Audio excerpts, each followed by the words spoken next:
মরণে কথা মনে কি তোর নাই, মরণে কথা স্মরণ কি তোর নাই রে মুমিন ভাই। মরণে কথা স্মরণ কি তোর নাই। তুমি যখন যাবে মরে, তুমি যখন যাবে মরে, নিয়ে যাবে খাটে করে। তুমি যখন যাবে মরে, নিয়ে যাবে খাটে করে। রেখে দিবে মাটির বিছানায় রে মুমিন ভাই। মরণে কথা স্মরণ কি তোর নাই, মরণে কথা স্মরণ কি তোর নাই রে মুমিন ভাই। মরণে কথা মনে কি তোর নাই। মাল ধন পয়সা করি, মাল ধন পয়সা করি, থেকে যাবে পাকার বাড়ি। মাল ধন পয়সা করি, থেকে যাবে তালান বাড়ি। কিছুই তোমার কাজে আসবে না রে মুমিন ভাই। মরণে কথা মনে কি তোর নাই, মরণে কথা স্মরণ কি তোর নাই রে মুমিন ভাই। মরণে কথা স্মরণ কি তোর নাই। নারে তাকবীর। আজকে জলসার আমার যোগ্যতম শ্রদ্ধেয় সভাপতি সাহেব,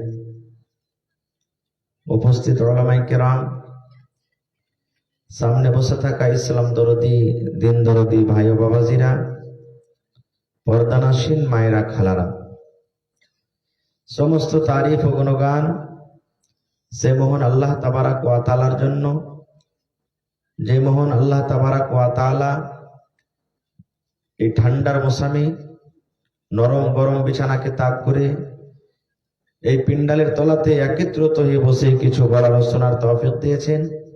তাই আমরা আল্লাহ তাবারাক ওয়া তাআলার প্রশংসা করি, অন্তর থেকে মুহাব্বতের সাথে সকলেই পড়েন আলহামদুলিল্লাহ। একটু জোর করে পড়েন ভাই আলহামদুলিল্লাহ। তারপর আমাদের শেষ নবী হযরত মুহাম্মদুর রাসূলুল্লাহ পড়েন সাল্লাল্লাহু আলাইহি ওয়াসাল্লামের পর ওয়াগনন দারুদ শরীফ শান্তির ধারা বর্ষিত হোক আমিন। আল্লাহুম্মা সাল্লি আলাইহি আল্লাহুম্মা বারিক আলাইহি।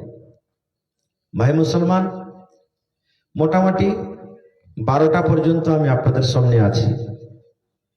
আমি মোটামুটি 200 কিলোমিটার দূর থেকে আপনাদের কাছে এসেছি, যে আপনাদের কাছে যাব, কিছু কথা রাখবো, হাদিস কোরআন থেকে দোয়া দিব, দোয়া নিব।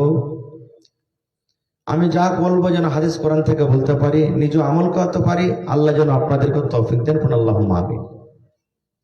ভাই মুসলমান,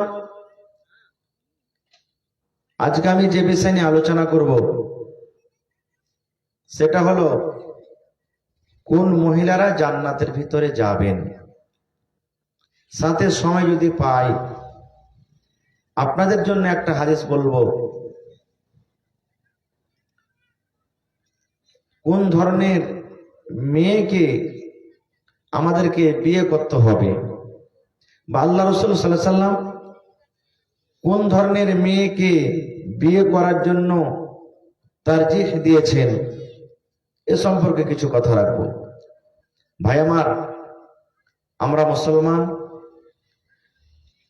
আমরা শুধু আল্লাহ এবং আল্লাহ রসুলকে জানি এবং আল্লাহ এবং আল্লাহ রসুলের কথা মেনে জীবন যাপন করি, নাকি আমরা শুধু আল্লাহ এবং আল্লাহ রসুলকে মানি, তাছাড়া অন্য কাউকে মানি না, নাকি যে ভাই? আল্লাহ হলেন এক, আল্লাহর প্রতি আমাদের ঈমান আছে এবং আল্লাহ তাবারাক ওয়া তাআলার নবী মুহাম্মদ সাল্লাল্লাহু আলাইহি সাল্লাম হলেন নবী। আল্লাহ তাবারাক ওয়া তাআলা তাকে শরীয়ত দিয়ে পাঠালছেন এবং নবীজি যেইভাবে যেই তারিকাতে আমাদেরকে চলতে বলেছেন সেই তারিকাতে সেইভাবেই চলতে হবে, তাহলে আমরা পূর্ণ খাঁটি মুসলমান হইতে পারবো।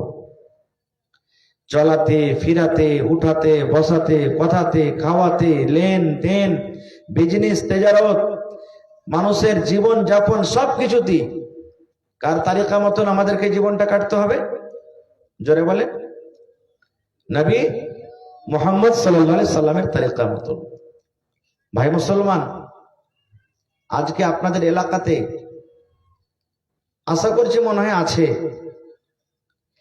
যে আমাদের এর শেরশাবাদী কওম, শেরশাবাদী সমাজের মানুষ, বেটা হোক কিংবা বেটি হোক, সব থেকে ছোট বয়সে আমরা বিবাহটা দিয়ে দিই। এরকম হয় কি হয় না? আপনি দেখেন, আদালতে দেখেন, থানাতে দেখেন, মহিলা কোর্টে দেখেন, আপনি বেশিরভাগই কেস পাবেন আপনি মুসলমানের। 100টা যদি আপনি কেস পান, তো 100টার মধ্যে 80টা কেস শুধু মুসলমানের আপনি পাবেন। আর মুসলমানদের মধ্যে শেরশাবাদী মুসলমানদের বেশি। আর 80টা কেসের মধ্যে আপনি দেখবেন যে কম করে 60টা থেকে 70টা কেস শুধু ছেলে এবং মেয়ে সম্পর্কে আছে। কার তালাকের কেস চলছে, কার স্বামী স্ত্রীতে উল্টাপাল্টা হয়ে গেছে, এই বিভিন্ন রকমের কেস আপনি দেখতে পাবেন। কারণটা কি জানেন? কারণ একটাই, যে আমরা শেষ নবী মুহাম্মদ সাল্লাল্লাহু আলাইহি সাল্লামের তারিকা মতন আমরা জীবনটা কাটি না। এবং 2 নম্বর, আমরা শরীয়ত থেকে, দিন থেকে, শিক্ষা থেকে অনেক দূরে আছি।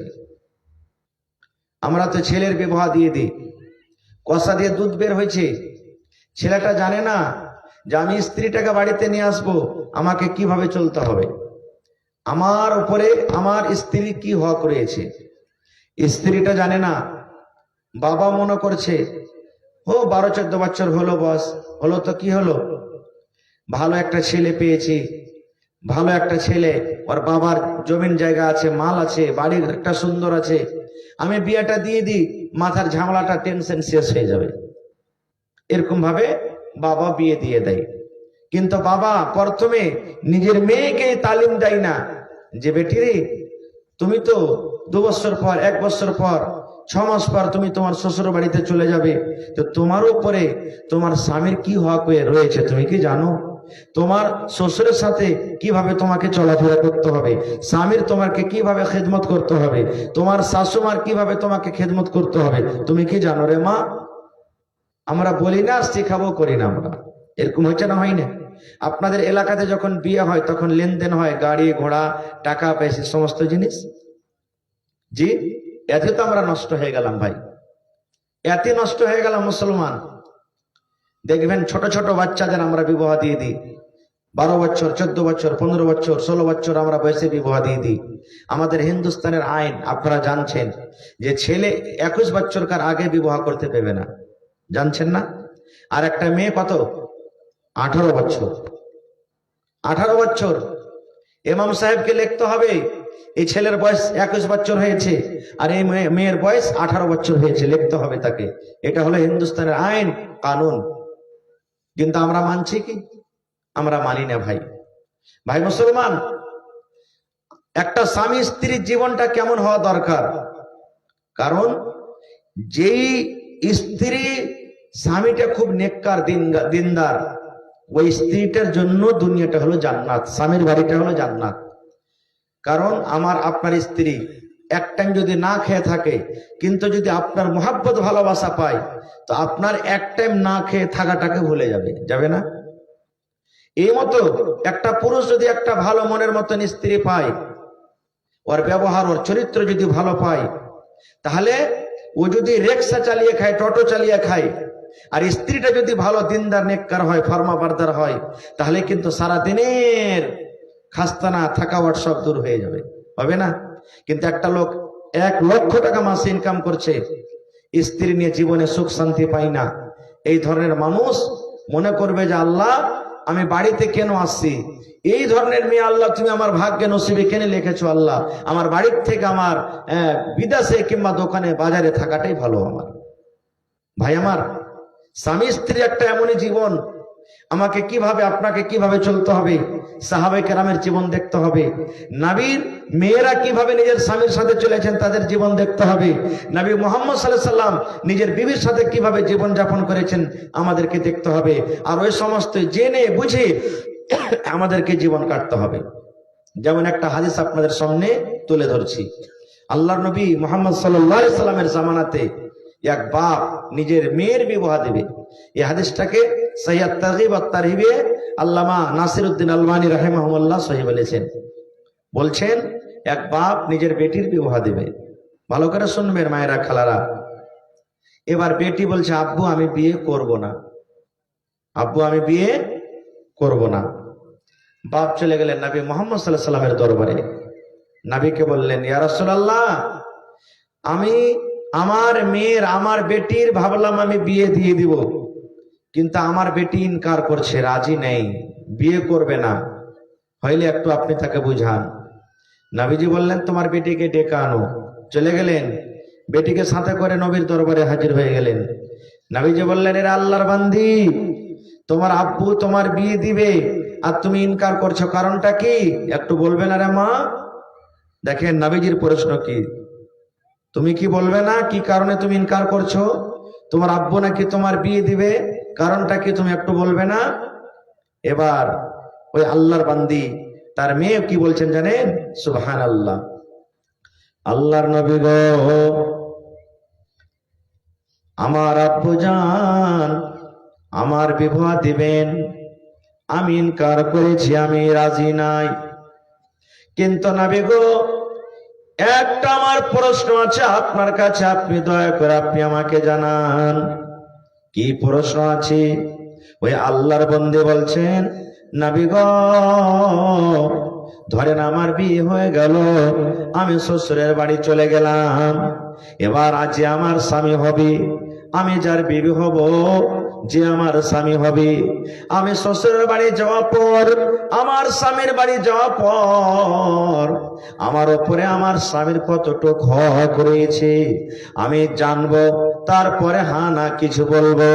আমার উপরে আমার স্বামীর কতটুকু হক রয়েছে, আমি কি কাজ করব যে আমার স্বামীর হক আমি আদায় করতে পারবো, কতটুকু আমার স্বামীর কথা আমাকে মেনে চলতে হবে, দয়ার নবীকে একটু জানান।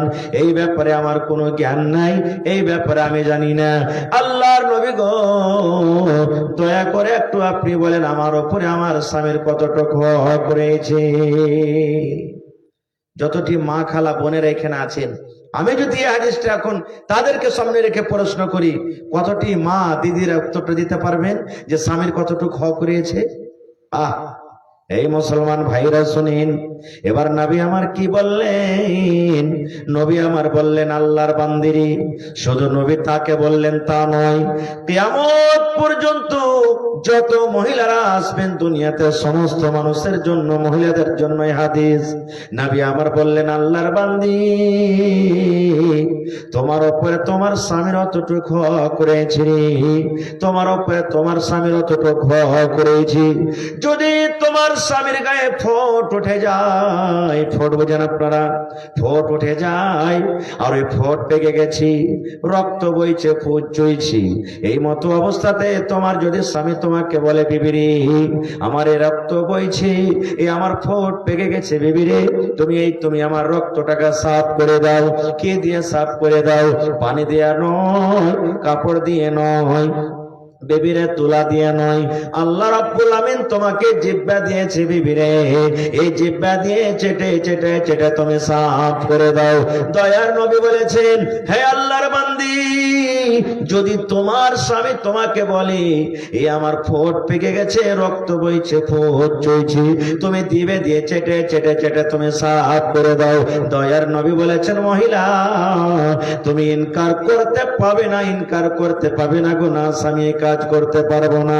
নবী আমার বলেছেন, জিহ্বা দিয়ে চেটে চেটে চেটে তোমাকে সাফ করতে হবে, এতক্ষণই হক রয়েছে তোমার উপরে তোমার স্বামী।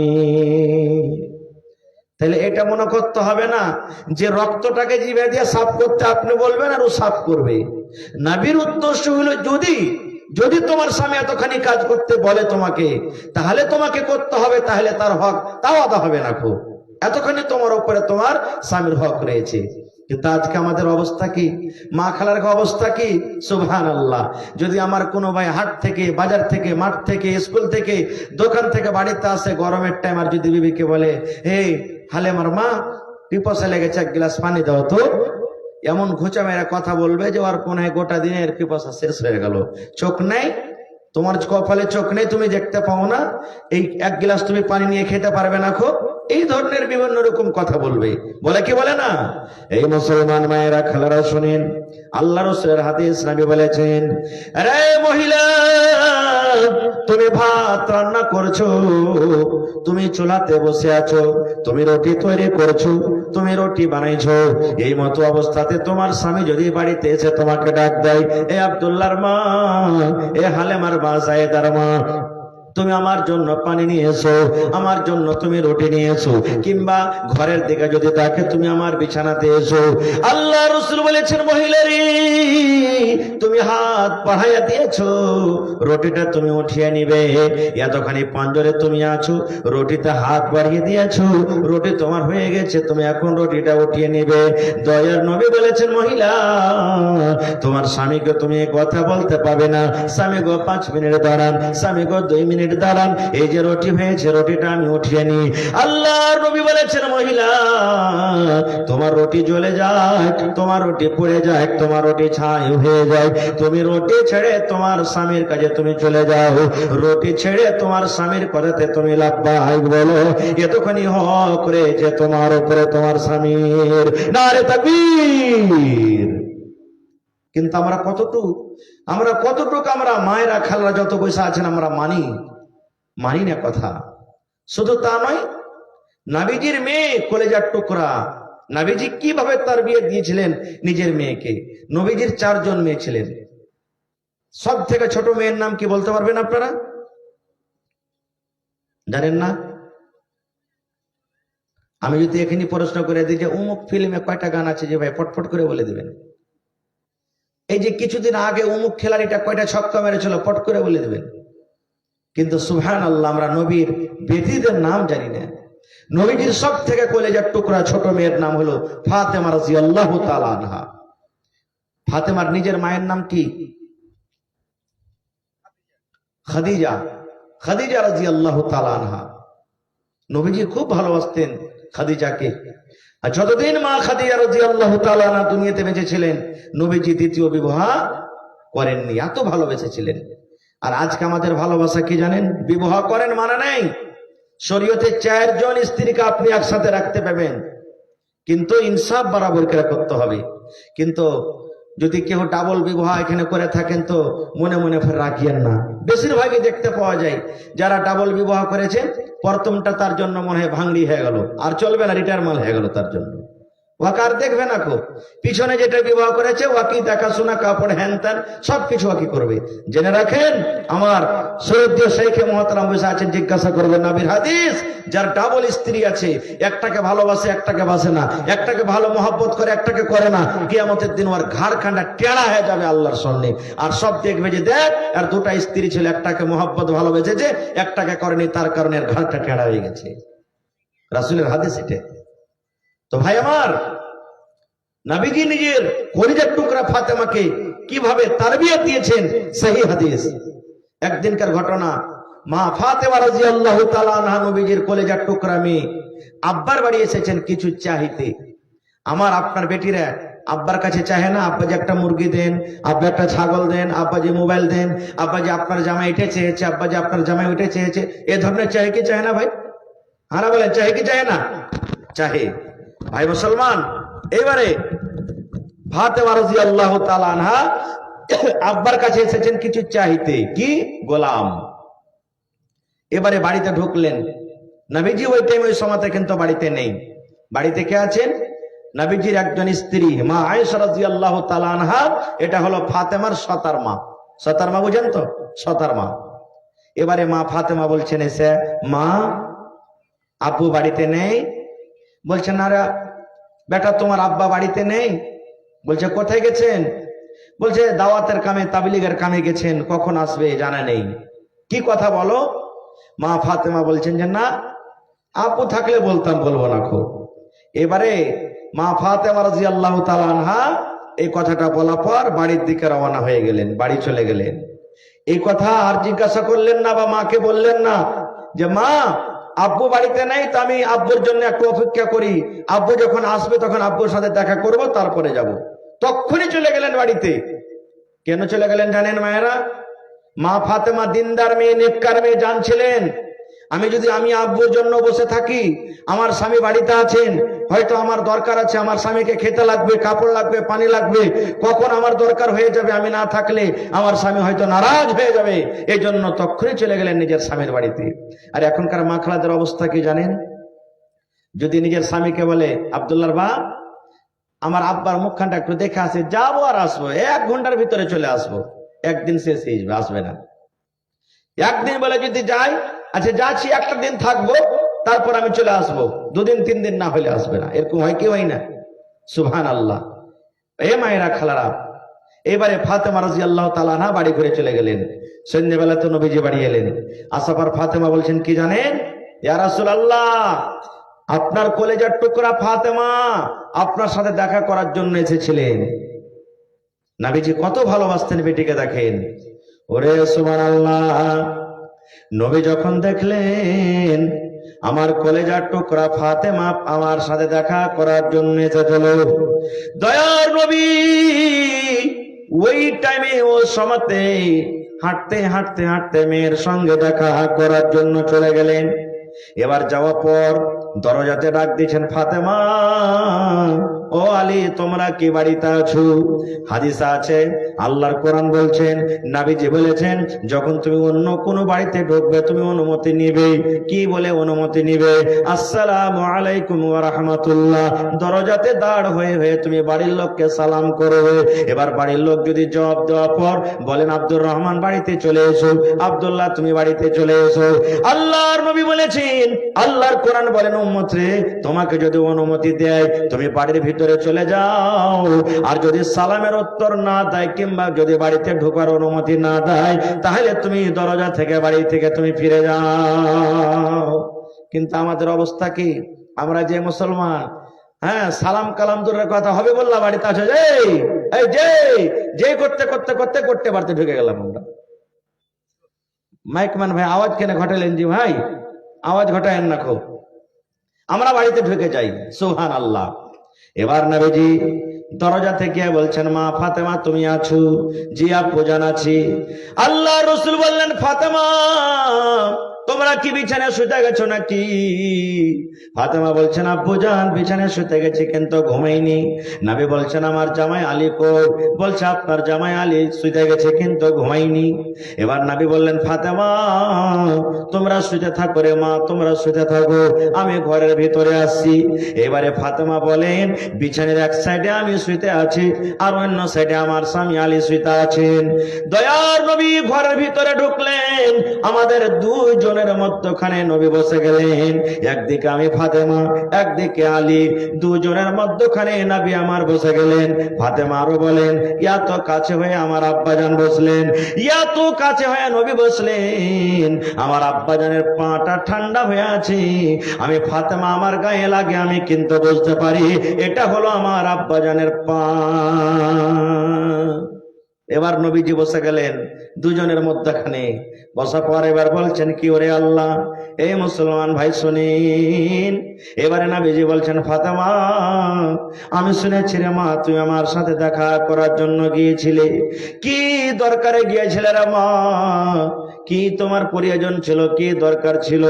আমি তোমার আব্বু এসেছে, তুমি আমাকে বলো। এ আমার মায়েরা খালারা শুনেন, এবারে ফাতেমা কে বলছেন দেখেন। আব্বা যখন বললেন, ফাতেমা রে কি তুমি দরকারে গেছিলে রে মা? কি তোমার প্রয়োজন ছিল? আমার সাথে দেখা করার জন্য গিয়েছিলে, যেমন কথাটা বলা। এইবারে ফাতেমা রাদিয়াল্লাহু তাআলা আনহা নিজের হাতখানা আব্বুকে দেখাচ্ছেন। আব্বু গো এই দেখেন আমার হাতখানা দেখেন, এই দেখেন আমার হাতখানা দেখেন। দয়ার নবী যখন ফাতেমার হাতের দেখে দেখলেন, ওরে সুবহানাল্লাহ, ফাতেমার হাতে কিন্তু ফোঁসা পড়ে আছে। ওরে আল্লাহ, যেমন মানুষ কোদল চালায়, মানুষ বাঁশ কাটে, যেমন কোদল চালিয়ে চালিয়ে হাতে সাদা সাদা হয়ে ফোঁসা পড়ে যায়, ওই মতো ফাতেমার হাতে ফোঁসা পড়ে আছি, সাদা সাদা হয়ে ফোঁসা পড়ে গেছি। এবারে নবী বললেন, ফাতেমা কি কারণে তোমার হাতে ফোঁসা পড়েছে রে মা? কি তুমি এমন কাজ করেছো রে মা? তোমার হাতে ফোঁসা পড়ে আছে, তোমার কত ফোঁসা গলে গেছে, কত ফোঁসা সাদা সাদা হয়ে দেখা যায়। মারে কি কারণে তোমার হাতে ফোঁসা পড়ে আছে? এইবারে ফাতেমা কি বলছেন দেখেন, আব্বু গো আমার হাতে ফোঁসা পড়েছে আপনার জামাইয়ের বাড়িতে কাম কাজ করে করে, আপনার জামাইয়ের বাড়িতে জাতা টেনে টেনে ইন্দারা থেকে পানি তুলে তুলে আমার হাতে ফোঁসা পড়ে গেছে। তাই আমি আপনার কাছে গেছিলাম, যদি আপনি একটা গোলাম দিতেন, একটা যদি আমাকে দাস দাসে দিতেন, আপনার ওই দাস দাসী নিয়ে আমি বাড়ি আসতাম, আমার বাড়িতে কাম করতো, আর আমি আপনার কলেজার টুকরা ফাতেমা আমি আরাম পাইতাম। আমি গেছিলাম একটা দাসী আনার জন্য। আমি শুনেছি আপনি লড়াই করে যুদ্ধ করে অনেক দাস দাসী পেয়েছেন, যদি আপনি আমাকে একটা দিতেন, আমার বাড়িতে কাম কাজ করতো, আমি আপনার কলেজার টুকরা ফাতেমা আরাম পাইতাম। এবার নবীজি দাসী দিবেন কি দিবেন না, তার আগে আমি দু তিনটা পয়েন্টের কথা আপনাদের সামনে বলি। ওরে সুবহানাল্লাহ, আজকের জামানার মায়েরা খালারা ভাইয়েরা আমরা কি করতাম পরে বলছি। দয়ার নবী এত বড় মানুষ, নিজের কলেজার টুকরা ফাতেমাকে দেখলেন হাতে ফোঁসা পড়ে আছেন, নবীজি জামাইয়ের পরে রাখলেন না। এই আলী তুমি আমার বেটিকে এরকম ভাবে কেন কাজ করো? আলী রে তুমি আমার ফাতেমাকে কেন খাটাও? এরকম ভাবে আর কিছু বললেন না আল্লাহর নবী। এবার দেখেন ফাতেমাকে বলছেন, ফাতেমা রে তুমি আমার কাছে একটা দাসী নেওয়ার জন্য গিয়েছিলে রে মা। বেটি রে ওই দাসীর থেকে যদি তোমাকে একটা ভালো জিনিস দিই রে মা, বলো তুমি দাসী নিবে ওই কিংবা ওই ভালো জিনিসটা তুমি নিবে? আপনি বলেন, আপনার বেটি আপনার কাছে একটা ছাগল চেয়েছে, একটা মুরগি চেয়েছে, আর আপনি বলছেন তো মুরগি ছাগল নিয়ে কি করবি, তোকে আমি একটা গরু কিনে দিচ্ছি 20,000 টাকাতে। তা আপনার বেটি কোনটা নিবে বলেন তো, জোরে বলেন? গরু। নবী বলছেন তুমি আমার কাছে গোলাম চেয়েছো, গোলাম থেকে তোমাকে একটা ভালো জিনিস দিবি, দিব, তো তুমি কোনটা নিবে? বেটি বলছে আব্বা ভালো জিনিস নেব। এবার ভালো জিনিস কি আমি পরে বলছি, তার আগে একটা কথা বলি, ফাতেমাটা কে? ওরে সুবহানাল্লাহ, আমার নবী শেষ এলেন, শেষ নবী, নবী মুহাম্মদ সাল্লাল্লাহু আলাইহি সাল্লাম। আল্লাহর নবী আদম থেকে নিয়ে নবী মুহাম্মদ সাল্লাল্লাহু আলাইহি সাল্লাম পর্যন্ত যত নবী এসেছেন, সমস্ত নবীদের হলেন ইমাম, যাকে ইমামুল আম্বিয়া বলা হয়েছে। এত বড় নবী, ওরে সুবহানাল্লাহ। আল্লাহ রাসূল সাল্লাল্লাহু আলাইহি ওয়াসাল্লাম বলেছেন, আল্লাহ রাব্বুল আলামিন প্রথমে আমাকে আদেশ করবেন, আমি সর্বপ্রথম জান্নাতের গেট, জান্নাতের দুয়ার খুলব। আমি একটা এমনই নবী, আমার উম্মত যতক্ষণ পর্যন্ত হিসাব কিতাব হয়ে জান্নাত জাহান্নাম না হবে, ততক্ষণ পর্যন্ত কোন নবীর উম্মত জান্নাতের ভিতরে যাবে না। ওরে আল্লাহ, এত বড় নবী ইমামুল আম্বিয়া, সুবহানাল্লাহ। এরকম নবীর মেয়ে কলেজার টুকরা ফাতেমা নিজের স্বামীর বাড়িতে কাম কাজ করে করে হাতে ফোঁসা ফেলে দিলেন, তাও নবীজি জামাইয়ের উপরে রাগলেন না। আর ফাতেমাটাকে আল্লাহ নবী একদিন বসে আছেন, আল্লাহর একটা ফেরেশতা এসে নবীকে বলছেন, ইয়া রাসূলুল্লাহ, আল্লাহর নবী গো আমি জমিনের উপরে কোনোদিন আসিনি গো নবীজি, আজকে সর্বপ্রথম জমিনের উপরে এসেছি আপনার সাথে দেখা করার জন্য। আমি আল্লাহ রাব্বুল আমিনের কাছ থেকে অনুমতি নিয়ে এসেছি। এবার যখন আমি জমিনে আসতে শুরু করেছি, আল্লাহ আমাকে ডাক দিয়ে বললেন, ফেরেশতা রে, যাও তুমি আমার নবীকে একটা পায়গাম দিয়ে দাও, একটা আমার নবীকে তুমি মেসেজ দিয়ে দাও, একটা আমার নবীকে সুপায়গাম দিয়ে দাও। কি পায়গাম দিয়ে দাও? এবার ফেরেশতা বললেন, নবী গো, আমি যখন আপনার কাছে আসছিলাম, আল্লাহ রাব্বুল আমিন আমাকে বললেন আমার নবীকে মেসেজ দিয়ে দাও, আমার নবীর বেটি ফাতেমা জান্নাতের ভিতরে যাবেন। আমার নবীর বেটি ফাতেমা জান্নাতি মহিলা, শুধু জান্নাতি মহিলা না রে, জান্নাতের ভিতরে যত নারীরা জান্নাতের ভিতরে যাবেন, যত মহিলারা জান্নাতের ভিতরে যাবেন, সমস্ত নারীদের সরদারনি হবেন নবীর বেটি ফাতেমা রাদিয়াল্লাহু তাআলা আনহা। এবার বলবে আমার মায়েরা, খালারা, এটা কাসিম পাড়া নাকি? আমি কাসিম পাড়া মায়েদের খালাদেরকে বলবো, মাগি ফাতেমাটা কেমন? ওরে আল্লাহ, দেখেন নবীর একটু বেটি ফাতেমা, উপর থেকে ফাতেমা জান্নাতের ভিতরে যাবেন, এবং জান্নাতে শুধু যাবেন না, যত নারীরা জান্নাতের ভিতরে যাবেন, যত মহিলারা জান্নাতের ভিতরে যাবেন, সমস্ত নারীদের সরদারনি হবেন ফাতেমা। এরকম জান্নাতি মেয়ে ছেলে স্বামীর বাড়িতে কাম কাজ করে করে করে হাতে ফোঁসা ফেলে দেয়। আর ফাতেমাটাকে নবীজি একদিন বসে আছেন, জিবরিল ফেরেশতার সাথে গল্প করছেন, আর নবীজির নাতি হযরত হোসেন রাদিয়াল্লাহু তাআলা আনহু, ছোট বাচ্চা, কানতে কানতে কানতে নবীর পাঞ্জরে এসে বসে গেছে, নানার পাঞ্জরে। বাচ্চা যদি কান্দে, ছেলে পিলে, তো হয় মায়ের কাছে যাবে বা বাবার কাছে যাবে, চা নানানের কাছে যাবে, যাবে না? যাবে না। ও বুঝে না যে এটা ফেরেশতা নাকি, কিছু বুঝে না। একটু দূরে খানিক নবীজি আর হযরত জিবরিল ফেরেশতা দুজন গল্প করছেন, আর হোসেন ছোট বাচ্চা কানতে কানতে কানতে নবীর পাঞ্জরে এসে বসে গেছেন। এবার জিবরিল ফেরেশতা বলছেন, ইয়া রাসূলুল্লাহ, এটা কে? নবী আমার বলছেন, জিবরিল, এটা হলো আমার নাতি। এবার জিবরিল বলছেন, নবীজি আপনার নাতিকে আপনি কত ভালোবাসেন, কত মহব্বত করেন, কত প্যার করেন। এবার নবী আমার বলছেন, জিবরিল, আমি আমার নাতিকে অত ভালোবাসি রে, অত ভালোবাসি, যে আমার নাতিকে ভালোবাসে আমি নবী তাকে ভালোবাসি, যে আমার নাতি শুধু মহব্বত করে আমি নবী তাকে মহব্বত করি, যে আমার নাতিকে ভালোবাসে না আমি নবীজি তাকে কিন্তু ভালোবাসি না। ওরে সুবহানাল্লাহ। এইবারে জিবরিল আমিন বলছেন, ইয়া রাসূলুল্লাহ, একটা কথা আপনি জানেন? বলছে কি? এবার জিবরিল বলেন, নবী গো, যে নাতিকে আপনি এত আদর করেন, এত মহব্বত করেন, এত ভালোবাসা দেন, আপনার মৃত্যুর পর আপনার নাতি যখন বড় হয়ে যাবে, এক জামানায় একটা টাইম আসবে নবী গো, আপনার এই নাতিকে, আপনার এই কলেজার টুকরা নাতিকে দুশমনেরা তাকে তীর দিয়ে, বল্লাম দিয়ে, তালোয়ার দিয়ে তাকে মেরে শেষ করে দিবে। যেমন মা ছটপট ছটপট করে নবী গো, ওই মতো জমিনে পড়ে পড়ে আপনার নাতি ছটপট করবে। যেমন কথাটা শোনা। এবার নবীজি বললেন, জিবরিল, আমার এত আদরের নাতিকে তার দুশমনরা তাকে শহীদ করে দিবেন, তাকে মার্ডার করে দিবেন, জীবন থেকে শেষ করে দিবেন। এই জিবরিল, আমি আমার নাতির মার্ডার করা আমি দেখতে পাবো না, আমি শহীদ হওয়াটা দেখতে পাবো না, কিন্তু জিবরিল, আমার নাতি যে জায়গাতে ধরফড় ধরফড় করবে, যে জায়গাতে আমার নাতি পড়ে পড়ে ছটপট করবে, দয়া করে যদি তুমি পারো আল্লাহর আদেশে ওই জমিনটা তুমি আমাকে একবার দেখাইয়া দাও। এই ভাই মুসলমান, আল্লাহ রাব্বুল আলামিনের আদেশে দয়ার নবীর সামনে ওই জমিনটার ফটো নবীর সামনে হাজির করে দেওয়া হলো, যার নাম আজকে আমরা বলি কারবালার ময়দান। এই জান্নাতি নওজওয়ান, নবীজি বলেছেন আমার নাতি হাসান হোসেন জান্নাতের ভিতরে যাবেন, আর যত নওজওয়ান যুবকেরা জান্নাতে যাবেন, সমস্ত নওজওয়ানের সরদার হবে কি আমার নাতি হাসান হোসেন। এরকম জান্নাতি নওজওয়ান হাসান হোসেনের মাতা হলেন কে? ফাতেমা রাদিয়াল্লাহু তাআলা আনহা, যে নিজের স্বামীর বাড়িতে কাম কাজ করে হাতে ফোঁসা ফেলে দিতেন। আর ফাতেমাটাকে নবীজি 10 জন সাহাবীর নাম লিয়েছেন, তুমি জান্নাতের ভিতরে যাবে। কয়জন? 10 জন সাহাবী যাকে আশরায়ে মুবাশশারা বলা হয়েছে।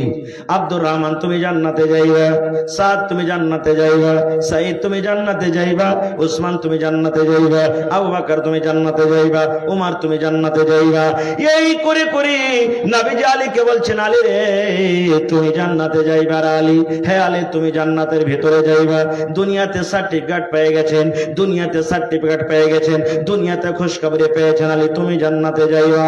এই মুসলমান, ফাতেমা কেমন নেককার দিনদার মেয়ে, যার স্বামী জান্নাতের ভিতরে যাবেন, দুনিয়াতে খুশখবরি হয়ে গেছে।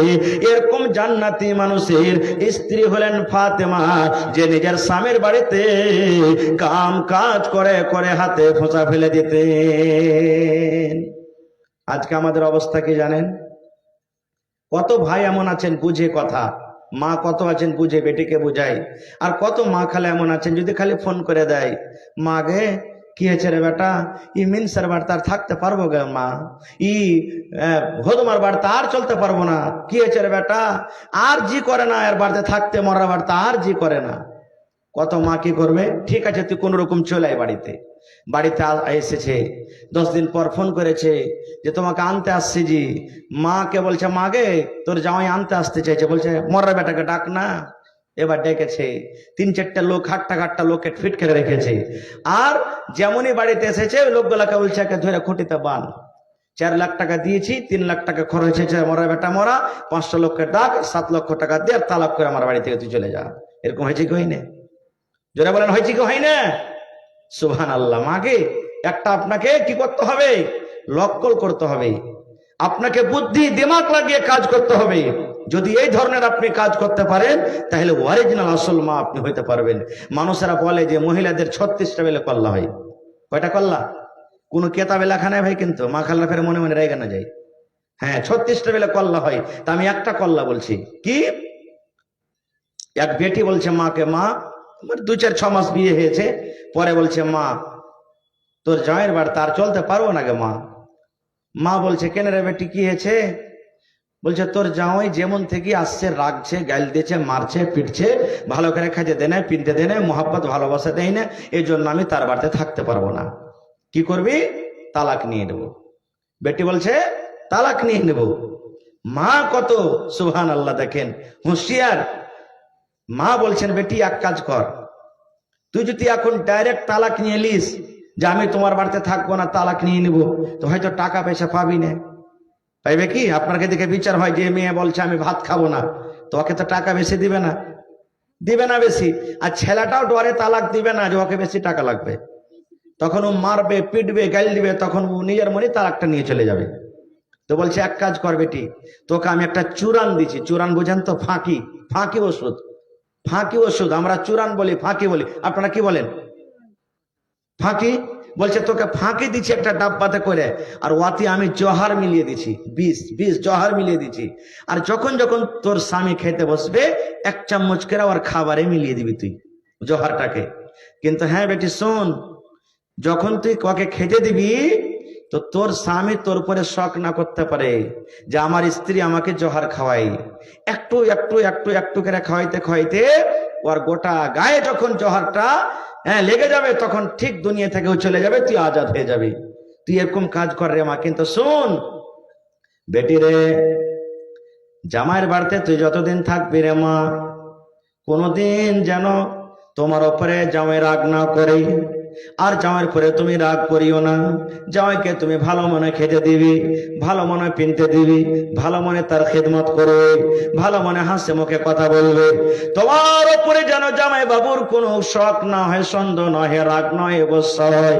যদি কোনো তুমি ভুল করে দাও আর জামাই বাবু তোমাকে একটা থাপ্পড় যদি মেরে দেয়, তাহলে বেটিরে শুন, খবরদার রাগ করে জামাই বাবুকে তুমি তার উত্তর দেবে না। কিন্তু কত মা খালা আছে, পুরুষ যদি একটা গাইল দিয়ে দেয়, ও একবারে সিনা টেনে বলবে আয়রা মরা বেটা মরা, তুই খালি মাইরি দেখে বেকার, তোকে দেখাচ্ছি, তোকে লাল বাদাম খাইয়ে ছাড়বো রে মরা বেটা মরা। কোন ঘরে বেটিয়েছে তুই জানিস? কত রকম কথা বলবে। মা বলছে বেটি শুন, জামাই বাবুকে তুই প্রত্যেক দিন খাবারের টাইমে 1 চামচ করে আবার খানাতে জহর মিলিয়ে দিবি, ফাঁকে মিলিয়ে দিবি। আমি এই ডিব্বাতে জহর বন্ধ করে দিলাম ফাঁকিতে, আমার জামাই বাবু জানতে না পারে। আর জামাইয়ের মন দিয়ে তুই খেদমত সেবা করবি, বেটি খোঁজ। আপনার বলেন মা যে বুদ্ধি পয়েন্ট লাগালছে ভালো করেছে না মন্দ করেছে বলেন তো? মন্দ করেছে নাকি? সুবহানাল্লাহ। কিন্তু যারা বুঝে ফেলেছে যে মা তো জোহার খেতে দিচ্ছে, কিন্তু সাথে সাথে বলছে স্বামীর কাছে মানে জামাই বাবুর সাথে তুই ভালো ব্যবহারে থাকবি, কোনোদিন রাগ গুসা করবি না। খুব আগে চলেন কি হয়। এবার চলে গেলেন বাড়িতে। এবার বাড়িতে যাওয়ার পর স্বামীর বাড়িতে থাকতে লাগলেন। মার কথা মতো সুন্দর করে গোদরেজের মধ্যে আলমারির ভেতরে ডাব্বাটাকে লুকিয়ে রেখে দিলেন। যখন যখন স্বামী খেতে বসি তখন স্বামীকে না জানিয়ে এক চামচ করে খাবারে ওই জহর দিয়ে দেয়, ফাঁকে দিয়ে দেয় মায়ের কথা মতো। একদিন চলে গেল, দুদিন চলে গেল, 3 দিন চলে গেল।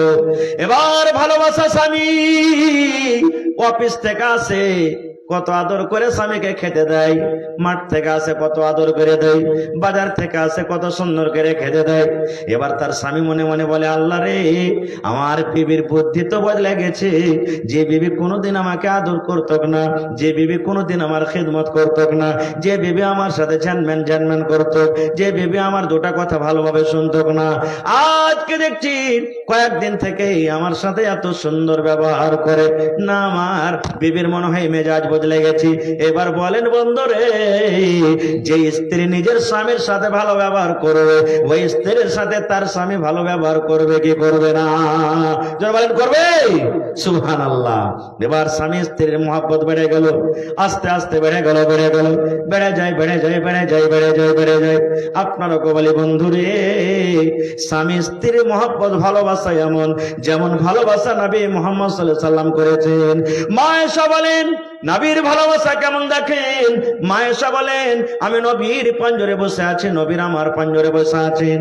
আমি গিলাসে পানি পান করি কিংবা গিলাসে দুধ পান করি, নবী আমার দেখছেন আমার বিবি আয়েশা গিলাসের কোন জায়গাতে মুখ লাগায় ঠোঁট লাগায় পানি পান করেন। মা আয়েশা বলেন, আমি পানি পান করতে করতে কিংবা দুধ পান করতে করতে যখন গিলাসটাকে আমি রেখে দিলাম, দয়ার নবী চট করে গিলাসটাকে নিয়ে নিলেন। মা আয়েশা বলেন, আমি আয়েশা যে জায়গাতে মুখ লাগাইয়ে ঠোঁট লাগাইয়ে পানি পান করতাম, আমার নবী আমার ওই মুখ লাগা জায়গাতে নিজের মুখ লাগাইয়ে পানি পান করতেন। কেমন মহব্বত, কেমন ভালোবাসা। আজকে যতটি লোক বসে আছেন হাত তুলিয়েন না, অন্তর থেকে বলেন কয়টা লোক নিজের বিবির সাথে বসে বসে খাইয়াছেন? খাইনে। কত মা খালা এমন আছে যে ভাই যদি খালি বেটার ঘরে একটা পাননি দেখালে, কোনো মিষ্টির পাননি খিচুড়ি পাননি, কত মা খালো সম্মান 12খান হয়ে যাবে। কত মা খালা এমন আছে বহু বেটির আদর মহব্বত ভালোবাসা দেখতে পারবে না, কিন্তু যদি ওয়ার বেটিকে ওয়ার জামাই ভালোবাসে তো খুব দেখতে পারবে, যাক আমার জামাইটা খুব ভালো। নাকি দুনিয়া এইটা, যদি বেটিকে ভালোবাসে যাক আমার জামাইটা খুব সোনার জামাই পেয়েছি, আর বহুকে যদি বেটা ভালোবাসে তাহলে ওর মন খারাপ হয়ে গেল, মন খারাপ হয়ে গেল। কত মা খালা এমন আছেন যদি বেটা বহুর যদি ভালোবাসা দেখে তো লোকের সামনে বলে বেড়াবে যে আর কহিস না বউ, বেটা তো মানুষ করেছে কিন্তু বহুর ভাড়ু হয়ে গেছে, এ কথা বলে বেড়াই। সুবহানাল্লাহ। ভাই মুসলমান, নবীজি নিজের স্ত্রীর ওই জায়গাতে পানি পান করা যেখানে মা আয়েশা করেছেন, মুখ লাগিয়ে ওই জায়গাতে মুখ লাগিয়ে পানি পান করেছেন। আজকে মা খালার অবস্থা, মহব্বত ভালোবাসা এমন, যদি আমার কোনো ভাই ভাত খেতে খেতে যেটি ভাত থালিতে থেকে যায় আর বিবিকে বলে হালেমার মা ভাত কটা খেয়েলা, তো কি বলবেন জানেন? ওর ছেলেকে বলবে, আব্দুল্লাহ রে বকরিটাকে দিয়ে তো ভাত কটা, এই মর আর কাইঞ্জরা ভাত কে খাবে, পোঁটা পড়া চোদার ভাত কে খাবে, আমি খেতে পারবো না, দিয়াই ও ভাত খেবে না। ইয়াতে কত মহব্বত গাড়া হয়েছে ভাই, কহেন তো আপনারা। সুবহানাল্লাহ। কার জবাব? এবার স্বামী স্ত্রীর মহব্বত ভালোবাসা কিন্তু বেড়ে গেল। একদিন গেল, 2 দিন গেল, 3 দিন গেল। এবার যেমন যেমন ভেবে তার সাথে মহব্বত ভালোবাসা দেখায়, স্বামীও মহব্বত ভালোবাসা দেখাতে লাগলো। স্বামীও কখন সেবার বানিয়ে দিয়ে দিল, কখন কাপড় এনে দিয়ে দিল, কখন আর কিছু দিয়ে দিল, কখন মিষ্টি মান্না দিয়ে দিল। এই করতে করতে ঠিক যখন 2 মাস হয়ে গেছে, মার কাছে একদিন বেটি ফোন লাগিয়ে দিয়েছে, আর হাও মাও করে কাঁদছি, ফোন ধরে কাঁদছি, বলছে মা গে কি করলাম? মা বলছে বেটি রে কি হয়েছে? বলছে মা গে আমার জামাইটা তো মরে যাবে, মানে তোমার জামাই আমার স্বামী তো মরে যাবে। বলছে কি হয়েছে রে বেটি? বলছে মা গে, আমার স্বামীকে আর আমি মারতে চাই না, আমি আর মারতে চাই না। বলছে কি হয়েছে রে মা? বলছে মা গে, আমি 2 মাস থেকে তাকে যে জহর দিলাম, এক চামচ করে জহর দিলাম, এই জহর তো মনে হয় তার গায়ে লেগে গেছে। মা গে, আমি তাকে মারতে চেয়েছিলাম, দুনিয়া থেকে শেষ করে দেবো, মেরে দেবো, আমি আজাদ হয়ে যাব। কিন্তু মা, আমার স্বামী আমাকে এত ভালোবাসা দেয়, এত মহব্বত দেয়, এত আমাকে আদর করে, সব রকম কথা মতো আমাকে দেয়, কথা মতো চলে। আর আমার মহব্বত ভালোবাসা তারপরে এত লেগে গেছি, ও আমাকে এত ভালোবাসে, আমি তাকে আর হারাইতে চাই না। মা, এখন কি করতে হবে? মা মুচকি হেসে দিয়ে বলছে, পাগলি রে, তোর স্বামী তোর মরবে না, তোর স্বামী বেঁচে থাকবে। এবার বেটি বলছে, মা কেমন কথা? প্রত্যেক দিন 3 বারের খাবার আমি 1 চামচ করে তাকে জহর দিয়েছি, এটার কি হবে? এবারে মা বলছে, বেটি নাদান রে, আমি একটা সামান্য চূড়ান দিয়েছি রে বেটি, ওতে আমি জহর দিইনি। আমি শুধু তোর একটু পরীক্ষা করছিলাম যে তোর দোষ আছে কিংবা আমার জামাই বাবুর দোষ আছে। এই আল্লাহর বান্দি শুন, আমার জামাই বাবু ভালো রে, ভালো ভালো, তুই মন্দ ছিলি, আমি জহর দিইনি। তোর ভিতরে তোর যেটা জহর আছে, বিষ আছে, ওই জহরটাকে বের করার জন্য আমি মা একটা পয়েন্ট খেলেছিলাম। আসলে তোমার চূড়ানে আমি জহর দিইনি, আমি একটু পরীক্ষা করছিলাম যে বেটিরা তুই ভালো কিংবা আমার জামাই। এই বেটি শুন, এখন তোমাদের জীবনটা ভালোভাবে চলবে, এরকম ভাবে তোমরা জীবনটা চালাও, আর এরকম ভাবে স্বামী স্ত্রী তোমরা জীবনটা আগে বাড়াইতে থাকো। বন্ধুরে আমার, যদি এই ধরনের মা, এই ধরনের বাবা হয়, আমার মনে হয় আজকে যে 100-র মধ্যে 80টা তালাক হয়ে যায়, আমার মনে হয় প্রত্যেক মা বাবা যদি এরকম হয়ে যায়, এরকম ভালো জ্ঞান ভালো বুদ্ধি যদি বেটিকে দেয়, তাহলে আমার মনে হয় ওরে সুবহানাল্লাহ, 80টার মধ্যে একটাও তালাক হবে না। হবে যে ভাই? যারা বলেন হবে, কখনো হবে না। খুব আর একটু আগে চলেন ভাই মুসলমান। এটা তো হলো কে, মহিলারা নিজের স্বামীর কতটুকু কথা মেনে চলবে। অনেক হাদিস কোরআন আছে, আমি অত লম্বা করতে যাব না ভাই, প্রত্যেক দিনের প্রোগ্রাম 12টা হবে, ইনশাল্লাহ ছেড়ে দেবো। হ্যাঁ, 12:30 করতে হবে। সুবহানাল্লাহ। তো ভাই আমার, এবারে আল্লাহ রসুলের একজন সাহাবী, যেমন আজকে আপনারা বসে আছেন, একজন সাহাবী নবীকে বলছেন, হুজুর, নিজের স্ত্রীরা স্বামীর কতটুকু খিদমত করবে এটা তো জানতে পারলাম, তো স্ত্রীদের কি হক রয়েছে নিজের স্বামীর উপরে একটু জানাবেন না? আপনারাকে বলি, আপনারাকে প্রশ্ন করি, যদি আমার কোনো ভাই নওজওয়ান এখানে বসে আছেন, ভাই ছেলে হিসাবে বলছি, যদি আমি প্রশ্ন করি যে আপনার স্ত্রী বাড়িতে আছে রে ভাই, তা আপনার উপরে আপনার স্ত্রীর কতটুকু হক? পট করে জবাব দিয়ে দেবে, কিসের ফের হক আছে? যেমন সাহেব, আমরা বেটা ছেলে, মানে বেটা ছেলে হলে মানে গাছের গোটা হয়ে গেল নাকি?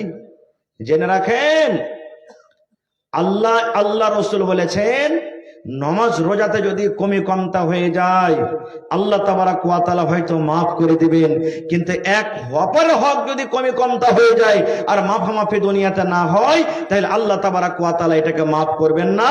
যার কাছে পাওনা দাওনা আছে তার কাছে আপনাকে আমাকে মাফ নিতে হবে, তাহলে আল্লাহ তাবারাক ওয়া তাআলা মাফ করবেন। এটা একটা এমন বড় ইবাদত। একজন সাহাবী বলছেন, হুজুর, আমার স্ত্রীর প্রতি হক জানতে পারলাম কতটুকু আছে না আছে, এবার স্বামীর ওপরে, পুরুষের ওপরে একটা স্ত্রীর কতটুকু হক আছে একটু আপনি বলেন তো। এই আমার ভাইয়েরা শুনেন, দয়ার নবী এবার বললেন, আমার সাহাবীরা শোনো, একটা মহিলা, একটা নারীর হক রয়েছে নিজের স্বামীর উপরে। 1 নম্বরে নবী বলেছেন, আনতুতে মাহাই জাতাইমতা, তুমি যখন খাবে তোমার বিবিকে খাওয়াবি।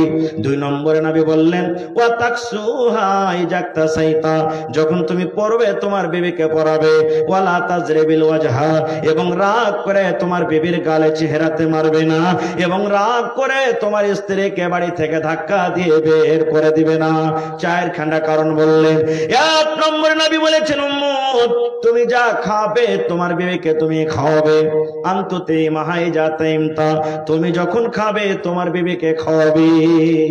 একটা হুঁচলা বেটা ছেলে ভাই জালসা শুনে বাড়ি চলে গেছে, আরে পূর্ণে থেকে হুসেন মৌলানা এসছিল, ও বলে গেছেন যে তুমি যা খাবে তোমার বিবিকে খাওয়াও। ভোরবেলাতে ভাই 2 মুঠা সাল হয় বেড়ি আর 2টা সাল এলে বাড়ি চলে গেছে। আর বাড়িতে নিয়ে যাওয়ার স্ত্রীটা রুটি পাকাইছে, ওকে একটা সালাই আর বিড়ি দিছে রে। ওর বিবি বলছে কি দিছো তুমি এগুলো জি? বলছে মৌলানা রাইতে ওয়াজ করেছে তুই যা খাবি তোর বিবিকে খাওয়া, তো আমি এগুলা খাই তো তুই খাবি না, খা তুইও খা, হকটা আদায় হয়ে যাবে বরাবর। হ্যাঁ এরকম চলবে জি ভাই? না রে বন্ধু না। ওরে সুবহানাল্লাহ, প্রত্যেক দিন আপনি ফারাক্কার বাজার চলে যান, প্রত্যেক দিন আপনি চকে চলে যান, ভালো ভালো খাবার খেয়ে আসেন। বাড়িতে মাছ রান্না হয়েছে, বাড়িতে আপনার মাংস রান্না হয়েছে, একাই সব খেয়ে শেষ করে দেন, ভালোবাসা বিবের জন্য আপনি রাখলেন না, এরকম যেন না হয়। ওরে আল্লাহ নবী আমার বলেছেন, হে আমার উম্মত, তোমার বিবির মুখে যদি তুমি বিসমিল্লাহ বলে নেকি মনে করে যদি এক লোকমা ভাত দিতে পারো, কিংবা একটা চকলেট দিতে পারো, একটা বিস্কিট দিতে পারো, বাজার চলে গেছেন, টাকা পকেটে নাই, 5টা টাকা পকেটে আছে, যদি 2টা চকলেট কিনা আনলেন আর বিবিকে একটা দিয়া বলেন বিবি রে তুমি এই চকলেটটা খেয়ে নাও, নবী আমার বলেছেন এটা সাদকা, এটা হলো নেকি, এটা হলো সাদকা, এটা নেকি। দয়ার নবী বলেছেন যদি তোমার বাড়িতে কিছু না আছে, বাড়িতে কিছু নাই, টাকা নাই, পয়সা নাই, দানা পারি নাই, এবার কল তুমি চলে গেলে আর 1 গ্লাস পানি নিয়ে এসে বিসমিল্লাহ বলে যদি তোমার বিবির মুখে তুমি 1 গ্লাস পানি নিয়ে এসে 1 ঢোক পানি তোমার বিবির মুখে দিয়ে দাও, নেকি মনে করে, নবী বলেছেন এটা হলো সাদকা, এটা হলো নেকি।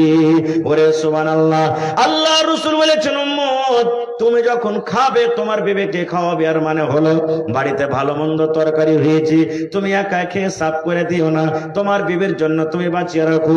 তুমি যদি 2 পিস খাও তোমার বিবির জন্য 1টা পিস রাখো, তুমি যদি মিষ্টি বাড়িতে হয়েছে তুমি যদি 2 পিস খাও 1টা পিস তোমার বিবির জন্য রাখো। ভালো মন্দ বাড়িতে খাবার হয়েছে তুমি একা খেয়ে নিও না, তোমার বিবির জন্য রাখো। কিংবা বাড়িতে অল্প কিছু খাবার আছে তুমি একা খেয়ে শেষ করে দিও না, তুমি কিছু খাও, তোমার বিবির জন্য তুমি কিছু রাখো, এটা হলো তোমার হক, তোমার উপরে তোমার বিবির হক। 2 নম্বরে নবী বলেছেন ওয়া তাকসু হাই জাক্তা সাইতা, তুমি যখন পড়বে তোমার স্ত্রীকে তুমি পিন্ধাও। মায়েরাকে বলবো, রাসূল বলেছেন তুমি যা পিনবে তোমার বিবিকে পিন্ধাও। মেলা ভাই আমার ফুল প্যান্ট পিনতে, তা আপনাকে ফুল প্যান্ট পিনতে হবে নাকি? পিনতে হবে। কত বহিন ফুল প্যান্ট পিনছে, পিনতে না? ফুল প্যান্ট পিনছে, আফসোস লাগে, মুসলমানের সন্তান, মুসলমানের মেয়ে। সুবহানাল্লাহ, আল্লাহ রাসূল বলেছেন এক জামানা, এক টাইম এমন আসবে যে মহিলারা কাপড় পিনে থাকবে কিন্তু নামের পর্দা হবে, নামের কাপড় হবে, ওই কাপড়টা নামের হবে শুধু যে আমি কাপড়টা পিন্ধে আছি।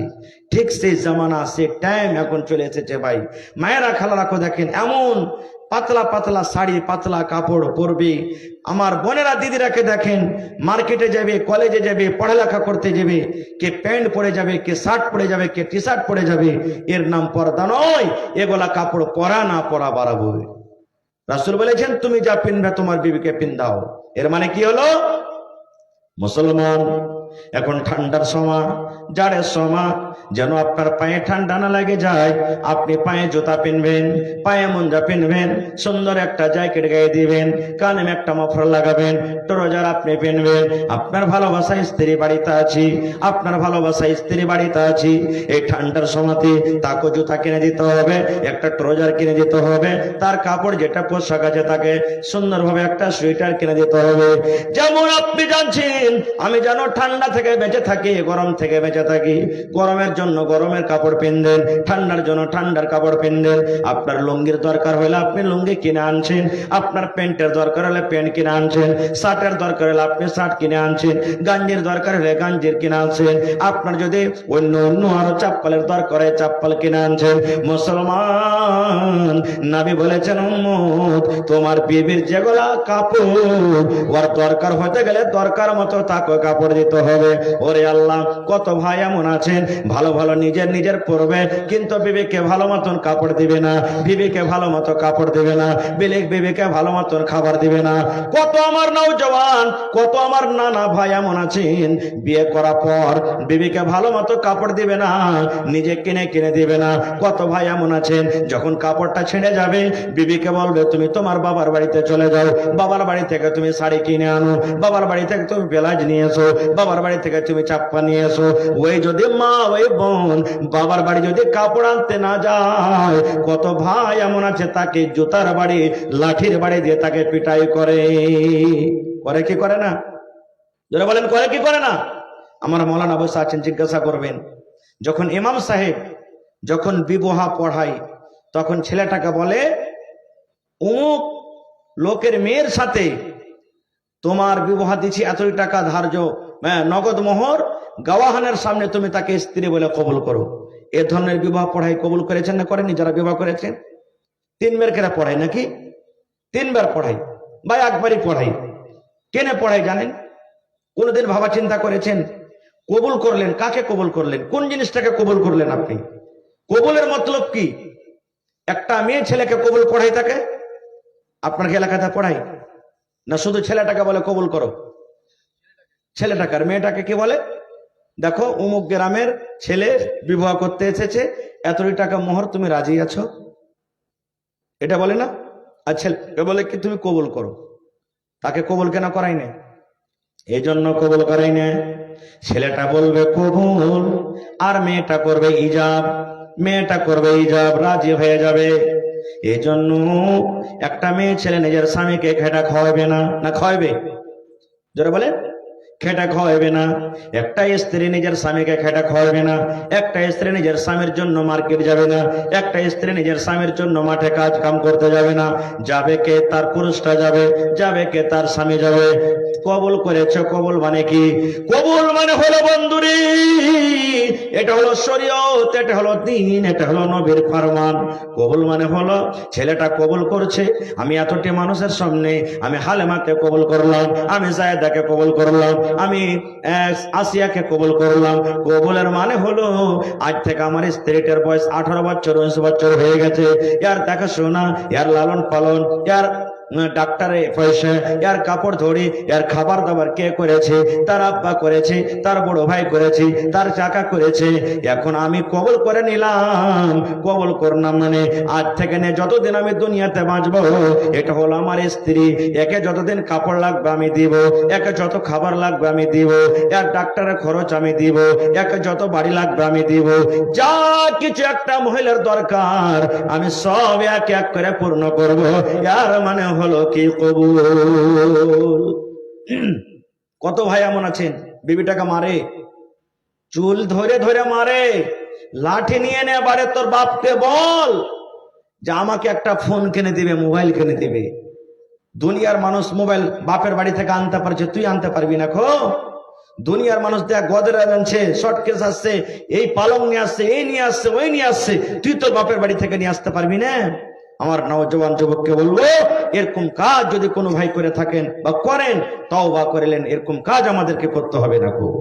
তো ভাই আমার, 1 নম্বরে নবী বলেছেন তুমি যা খাবে তোমার বিবিকে খাওয়াও, তুমি যা পিনবে তোমার বিবিকে পিন দাও। 3 নম্বরে নবী বলেছেন ওয়ালা তাজরিবিল ওয়াজহা, রাগ করে খবরদার বিবির চেহারাতে তুমি মারিও না। বিবির উপরে তোমার মাথা গরম হয়ে গেছে, বিবি তোমার উল্টা পাল্টা কাজ করে নিয়েছি, বিবির উপরে তোমার মন খারাপ হয়ে গেছে, বিবির ব্যবহারে তুমি সন্তুষ্টি নাও।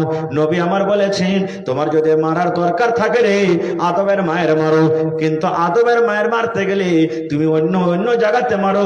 খবরদার তোমার বিবির চেহারাতে তুমি গালে মারিও না, কারণ চেহারাতে তুমি মারলে দাগ পড়ে যাবে, 1 ঘন্টা পর তোমার রাগটা মাটি হয়ে যাবে। তোমার বিবির চেহারার দিকে যখন তুমি দেখবি তোমাকে ভালো লাগবে না, তোমাকে খারাপ লাগবে। সুন্দর একটা গালে দাগ পড়ে আছে, তোমাকে ভালো লাগবে না। এই জন্য নবী বলেছেন খবরদার তুমি রাগ করে চেহারাতে মারিও না। মারার আগে রাসূল বলেছেন বিবিকে বুঝাইতে হবে। কিভাবে বুঝাইতে হবে? কবি বলছেন শোনো রে পুরুষ জাতে করিয়া ধ্যান, তোমাদের বিবি যদি হয় না ফরমান, প্রথমে তো নানা মতে বুঝাবে তারি, তারপর বিছানেতে দিবে জুদা করে। এই 2 পর যদি ঠিক নাই হয়, আদবের মায়ের তারে কিছু মারা যায়। কবি বলছেন শোনো রে পুরুষ জাতে করিয়া ধ্যান, তোমাদের বিবি যদি হয় না ফরমান। এই পুরুষরা তোমরা শোনো, তোমাদের বিবিরা যদি তোমার কথা মতো না চলে, তুমি একটা বলছো আর একটাও করছি, এই ধরনের যদি উল্টা পাল্টা কাজ করে, দয়ার নবী বলেছেন তুমি সুন্দর করে তাকে ভালোভাবে বুঝাও, এ বিবিরে আমি যে কাজের আদেশ করছি তুমি সেটা কিন্তু করো না, তুমি আমার কথা মতো চলো না, সুন্দর করে তাকে বুঝান। তারপরে নবী বলেছেন যখন তোমার বুঝন না নিবে, উল্টা পাল্টা কাজ করতে আছি, নিজের মনে মনে চলতে আছি, নবী বলেছেন রাতের বেলাতে যখন তোমার বিছানে আসবে ওই বিছান থেকে তাকে ধাক্কা দিয়ে তুমি আলাদা করে দাও। তোমার মতন বিবির দরকার নাই, তোমার মতো বিবিকে আমি বিছানে নেব না, তোমার মতো বিবির বিছানাতে আমার জায়গা নাই। নবী বলেছেন যদি তোমার স্ত্রীটা নেককার হয়, তোমার স্ত্রীটা যদি দিনদার হয়, তোমার স্ত্রীটা যদি সলেহা জায়েদা হুঁশিয়ার হয়, তোমার পা ধরে বলবে স্বামী গো আমার ভুল হয়েছে গো স্বামী, আর আমি জেনে বুঝে ভুল করব না, আপনি আমাকে মাফ করে দেন। এবার কবি বলছেন যদি বিছানা আলাদা করেও যদি না বুঝে না শুনে, তাহলে তাকে তুমি আদবের মায়ের মারো, আদবের মায়ের মারো। কত ভাই এমন আছেন নিজের চোখের দেখা বলছে ভাই আহা হা হা ও কি জানোয়ার, ও কি ছাগল বকরি না গরু, যে ওকে মারতে মারতে মারতে বাড়ি থেকে লাঠি হাতে নিয়ে, মগর হাতে নিয়ে, কত ভাই আছে বিজলির চাবুক হাতে নিয়ে, জুতা চাপ্পল হাতে নিয়ে, চুলের ঝুঁটিকে ধরে মারতে মারতে মারতে বাড়ি থেকে বের করে দেওয়ার বলে হট তোর মতন স্ত্রীকে বাড়িতে রাখবো না, তুই যদি বাড়িতে ঢুকিস তাহলে তোর পা ভেঙে দেবো একবার, এরকম ভাবে বলে। কেন মারবেন তাকে? রাসূল বলেছেন তোমার স্ত্রী ভুল করেছে, ওকে বাড়িতে রাখো, বুঝাও বুঝাও, বাড়ি থেকে রাগ করে তুমি ধাক্কা দিয়ে বের করে দিও না। বাড়ি থেকে ধাক্কা দিয়ে তুমি বের করে দিয়েছো, ও যদি কোনো ছেলের সাথে পালিয়ে যায়, ও যদি কোনো ভুল করে দেয়, তাহলে সেই ভুলটা তোমাকে নিতে হবে, তোমার ঘাড়ে চাপবে। তোমার বাড়িতে না চলে, তুমি তাকে নিয়ে যেতে না পারো, জীবনটা কাটতে না পারো তার সাথে, তার বাবাকে ডাকো, তার গার্জিয়ানকে ডাকো, আর ডেকে বলো আপনার মেয়ের সাথে আমি চলতে পারবো না খো। ও যদি চাহে তোর বেটিকে বুঝাবে, আপনার বাড়িতে রাখবে, না হলে তালাক নিয়ে চলে যাবে, কিন্তু জানোয়ারের মতন তাকে মেয়ের মারতে হবে না খো। ভাই মুসলমান, এই মতো মেলাই কথা আছে ভাই। স্বামী স্ত্রী একটা এমন জীবন, মায়েরাকে বলবো হে আমার বোন, হে আমার খালা, হে আমার নানি দাদি, স্বামী হলো আপনাদের সব থেকে বড় সম্পদ। একটা স্ত্রী হলো স্বামীর জন্য সম্পদ, আর একটা হলো স্বামী হলো স্ত্রীর জন্য সম্পদ। আপনাদেরকে জেনে বুঝে জীবনটা কাটতে হবে, দুজনের মেজাজ একরকম হইতে হবে, না হলে একটা 80 বছরকার বুড়া স্ত্রী ঘাটে গিয়ে মারা গেছে, ডুবে মরে গেছে, রাস্তাতে হাঁটছে, ঘাটের কান্দাতে হাঁটছে, কাঁদছে আর খুঁজছে, এক বুড়ি এক মাছোয়ার সুবহানাল্লাহ মাছ মারছে। বুড়ার কান্দন দেখে তখন বলছে দাদু কি ব্যাপার, নদীর কান্দাতে কান্দাতে কাঁদছেন, ব্যাপারটা কি কি হয়েছে? বলছে ভাইরে তোমার দাদি গোসল করতে এসে মারা গেছে, ওকে খুঁজছি। আপনারা বলেন তো মানুষ যদি মরে তো যেদিকে পানি বয়ে যায় ওদিকে ভাসবে না উজান দিকে ভাসবে ভাই? যেদিকে পানি বয়ে যায় ভাটো দিকে ওদিকে ভাসবে। তো মাছুয়ার বলছে দাদু তুমি বুড়া মানুষ হয়ে গেছো, কিন্তু তোমার বুদ্ধিও মানে বুড়া হয়ে গেছে। বলছে কি হয়েছে রে ভাই? বলছে দাদি মরেছে ঘাটে, তো তুমি ওদিকে খুঁজবে যেদিকে পানি চলে যায়, ওদিকে না খুঁজে তুমি উল্টা দিকে কেন তুমি খুঁজছো? বলছে বুঝবি না রে পোতা, তুই বুঝবি না, 80 বছর হয়ে গেল বয়স, তো দাদিকে নিয়ে আসা 50 বছর হয়ে গেল, 60 বছর হয়ে গেল, জীবনটা আমি তার সাথে কাটনু, যতদিন কোনো কথা বলেছি উল্টাই করেছে, কোনোদিন সোজা ভাবে চলেনি, তো মরার পরও আজকে না উল্টা থেকে ভাসবেই জন্য খুঁজছে এদিকে। সুবহানাল্লাহ। ভাই মুসলমান, তাহলে অনেক হাদিস কোরআন আছে, আর লাগাতার আমাদের একটানা প্রোগ্রাম ভাই, এটা হলো মসজিদের জালসা নাকি? মসজিদের জালসা। আমার নানাজান শেখ আব্দুল জব্বার সাহেবের হাতে আপনারা দান করলেন, আলহামদুলিল্লাহ। আজকে প্রথম রাত, আমি একটা মেহমান মানুষ, মুসাফির মানুষ, আমি মোটামুটি মনে হয় 2 বছর আগে একবার এসেছিলাম আপনাদের এখানে। আপনারা সেইবার এই মতো বসে আপনারা ওয়াজ শুনেছিলেন আর মন দিয়ে দান করেছিলেন আপনারা।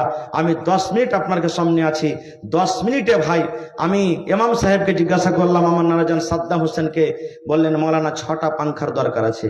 তো দেখি 6 জন কোনো মা খালা দাদি নানি এমন আছেন 6টা ফ্যান দান করতে পারবেন মসজিদে, একটা করে ফ্যান দিতে পারবেন।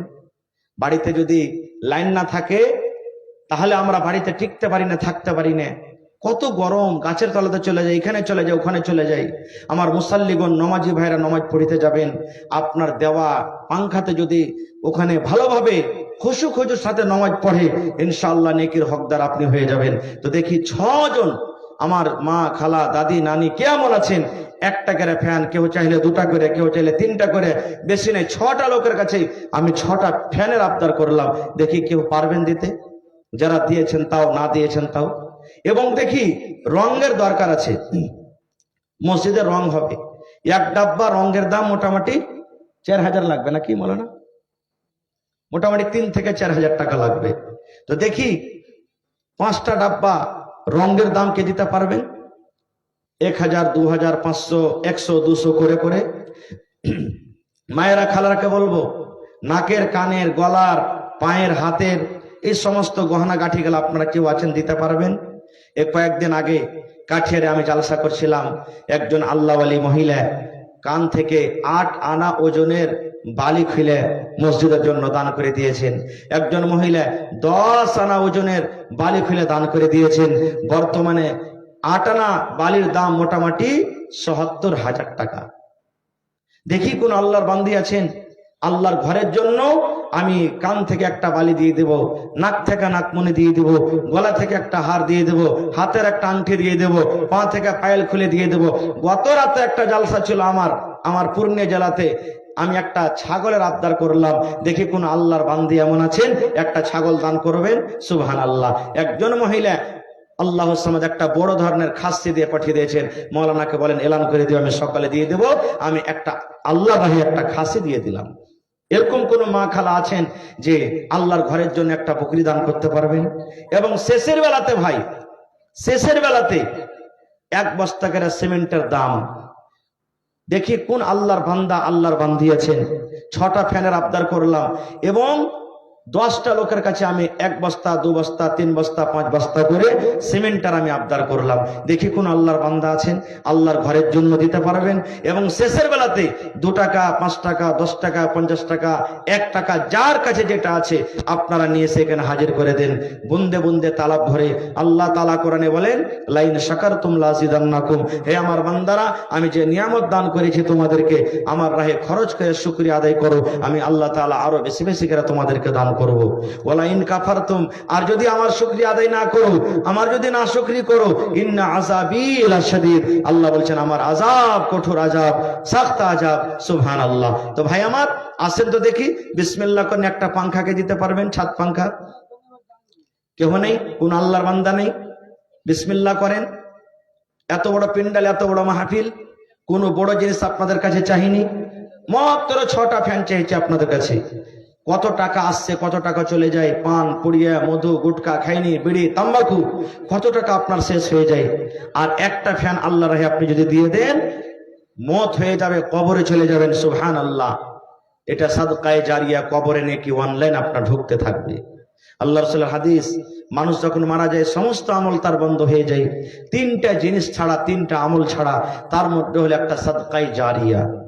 মসজিদ বানিয়ে দিলেন, মাদ্রাসা বানিয়ে দিলেন, মসজিদে পাংখা দিয়ে দিলেন, টাইলস দিয়ে দিলেন, রং দিয়ে দিলেন, ইট দিয়ে দিলেন, গিট্টি দিয়ে দিলেন, বালু দিয়ে দিলেন, এটা হলো সাদকায়ে জারিয়া। দুনিয়া ছেড়ে চলে যাবেন, সুবহানাল্লাহ, কবরের অনলাইন নেকি ঢুকতে থাকবে, নেকিটা কিন্তু বন্ধ হবে না।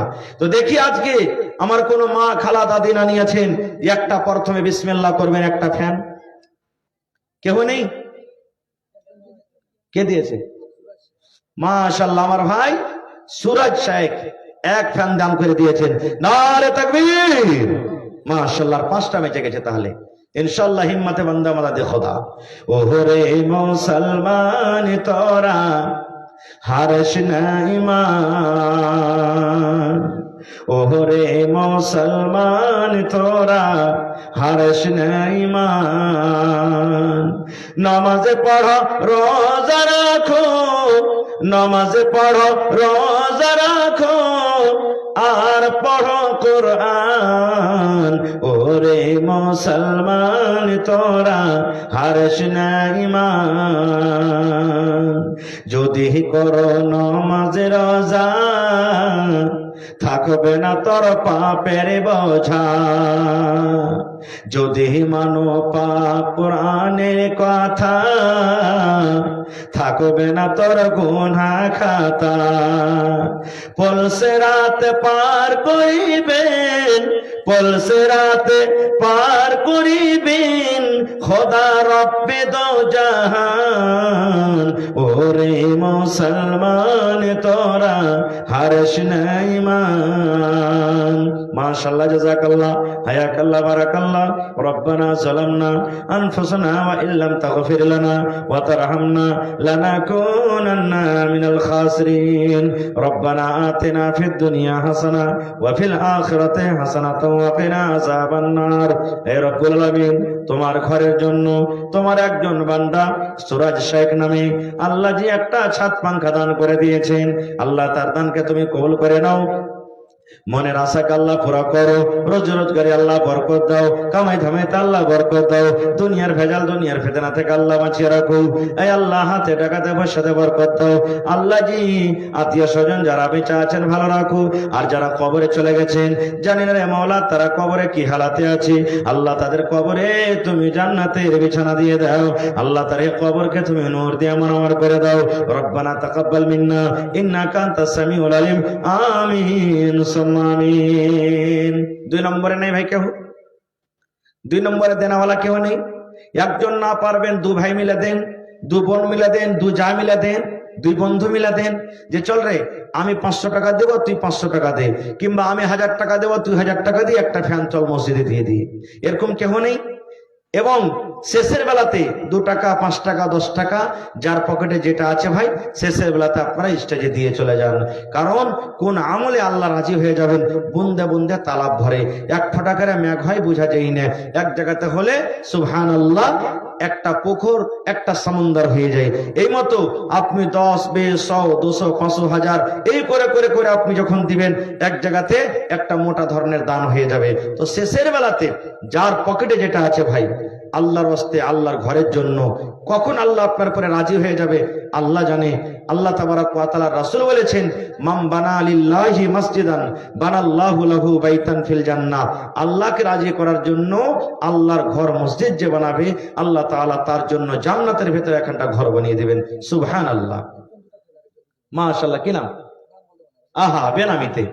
সুবহানাল্লাহ। আমার কোন ভাই কিংবা বোন বেনামিতে 2 পাঙ্খা দান করে দিয়েছেন। নারে তাকবীর। তোর বান্দারে আজ হাত তুলেছে তোর দরবারে, তোর বান্দারে আজ হাত তুলেছে তোর দরবারে।